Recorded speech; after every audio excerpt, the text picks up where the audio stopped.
Welcome to Practical Happiness with Hamish. Today's talk is about the coronavirus. There is nothing in life more important than happiness. It's even more important than death. After that, nothing else matters. So why is a happiness coach like me talking about the coronavirus? On average, 98-99% of us will survive. We're now learning how to live in a different way. This is what life coaches teach. We're being handed a black pearl right now. A dark rethink of normal life as we know it. It's dark because we're grieving over the loss of our lives as we know it. But a pearl if you look at the good side. If you've wanted to change, folks, this is it. This rethink needs perspective, and writers do perspective all the time, finding new ways to define something.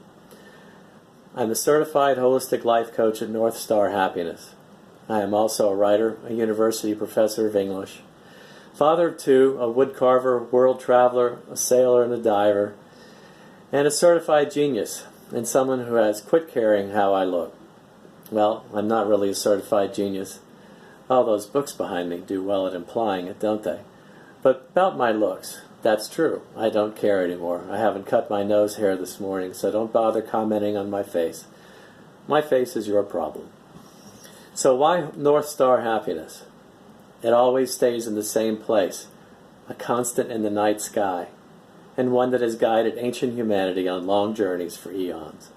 All the other stars move around in the starry chaos, but your happiness, and at this time your sanity as well, can remain a stable reference point while everything else whirls about you in apparent madness, if you know how to do it. The financial crisis in '08 did not change the world. We still worship money and don't put bankers in jail who steal from us. But this crisis might change us. So, we watch the crisis on the news. We read about the virus, but what does it mean? We see more cases, more people getting sick, but what does that mean? Hazmat suits, not enough masks, not enough ventilators. But what does it mean? What happened today? What's the numbers? What day is it? Can I get toilet paper? What about my gym workout? These things are the what stuff. When we're in fear, we don't think clearly, and what information doesn't help much once you've learned enough about the science of this virus. We need perspective on this new life. That's what life coaches do. So there's an internet joke going around. No internet visits to our house. It's not that we're sick or that we don't like you. We just don't trust you around our toilet paper. This internet joke shows fear and how it makes us confused basket cases. The things we thought were important in life suddenly change. Poo paper is not it, people. A rag and water do fine. Ever done cloth diapers? So you got to see the big picture to make sense of this crap. The news will not give you meaning. It's only the what. It's the why that's important. So what is the why? It's the big-eyed, owlish, unblinking view that takes into account history, human behavior, science, economics, politics, your mucous membranes, your brain on fear steroids, your immune system, and heaves it into a bucket, stirs it up with the universe's existential stick to bring some order to the crazy upstairs mix-up in your head. Sorry about that. That was a long sentence, wasn't it? Do you feel scared, angry, lost, unsure what to do next? You should. I do. These kinds of radical global threats, especially happening to everyone at once on planet Earth, from Minneapolis to Mumbai, from New York to New Guinea, do not happen usually in one lifetime. So the first thing to do is calm down the confusion in your brain. Breathe deeply. Listen to your breathing for some minutes. If you must have wine or something else, do it. Slow your worried thinking down. Stop thinking altogether if you can. We think far too much, and it gets in the way of feeling out our navigation in life. Breathe in through the nose. Breathe out through the mouth. And while you're in quarantine, and I hope you are because only this will stop the bug, quiet your brain any way you can. Through walking in nature, meditation, naps, planting seeds in a garden, running, swimming, yoga, sex, anything to get you out of your head and into your body. Then you're ready to listen to your deeper self that's always living inside of you. And when you begin to feel and listen to that inner spirit, you'll be able to order your cerebral thoughts after that. We are living through a reordering of what we call normal life.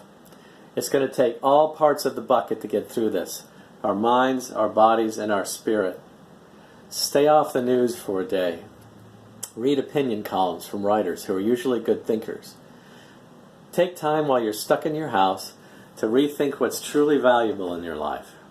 Scratch the dog, kiss your loved ones, chase the kids around the room. So, 4,000 deaths, that doesn't tell us anything but the current crest of the wave. It began in China. Another what fact? It came here by plane on some rich lawyer's bad breath. Damn rich people traveling the world. Of course, we need someone to blame for this when we judge, but it doesn't help us get through this. The fear, is it real? Are we hyperventilating over less risk than the 30 to 40,000 we lose every year driving on the highway? We could lose, according to the experts, several 100,000 in this virus, maybe more if we handle this badly, which we are at the moment, because some value the stock market more than they do human lives. We lost 675,000 or more in the Spanish flu in 1918, at least 50 million worldwide. So yes, this fear is real because we don't know. Yet perspective is important on this virus. It's a new strain of the common cold family, especially virulent because it's new, hence the name novel. But we'll get used to it in time, as we have other strains in the past through herd immunity, a vaccine, and COVID's natural mutations. But will we be as happy as we were before? Will we wear t-shirts that say, "Kiss me, I survived the 2020 great pandemic"? Paradoxically, this virus could make us happier in the long run, and I believe it will. The longest psychological study in history, 70 years plus, and still ongoing at Harvard, says the one thing in life that makes us most happy is, wait for it, relationships. We're temporarily losing our gym friends, our shopping friends, our bowling buddies, our restaurant get-togethers, and we miss them. Now we know what it would be like to lose them forever. We're spending more time alone, and loneliness is one of America's biggest killers. Google it. I know this as a life coach.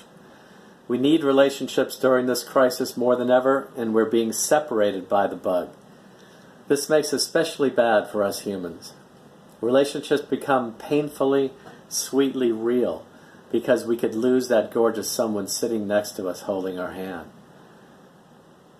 We now know the truth of this creeping forced cultural biology that we depend on each other to stay physically healthy. We always have, we just haven't noticed it yet. Mental happiness and physical health are closely related. Just as married people affect each other, they affect each other. Now we're depending on other tribes in America that we have hated, those we call rednecks, liberals, fundies, crazies, demon rats, tree huggers, and idiots. We now depend on the enemy to do the right thing, to behave, to listen to experts, to stay healthy, to isolate, and to believe in science in order to save our economic system and to save ourselves. That's a big change. Normal life is gone now. But this is abnormal. I want it to go back to normal. I ask you this. What is normal? And has it been working for us? Unhappiness has been normal. Our wealth in America has risen much higher than today than it was in the 1950s. Yet happiness rates have stayed about level. More stuff does not make Lucy and Desi a happy couple. Maybe it's time for a reset and a rethink. Is it normal to cut down rainforests to grow palm oil for processed food that makes us sick, even as cutting those same forests and killing and eating the exotic animals who live there release viruses that also make us sick? Do you know anyone who is truly normal? I don't. Everybody's a little weird behind the social veneer, the face mask. Being close friends with weird people makes us happier than anything else in life. They think we're kind of weird too. That's okay. Everybody's different. So don't worry if governors close all the non-essential stores. Is it normal to crave more stuff to make us happier than stack everything up in the basement? our happiness ending up in the back of a garbage truck trundling off to the landfill of life while we go to work to a job that bores us so we can buy more. Our new job now is not to return to normal when normal was already a disaster and in some way partly caused this virus. It will never be the same as it was anyway. The task now is to transform normal business into something that resembles humankind, both human and kind, and more secure. More next time.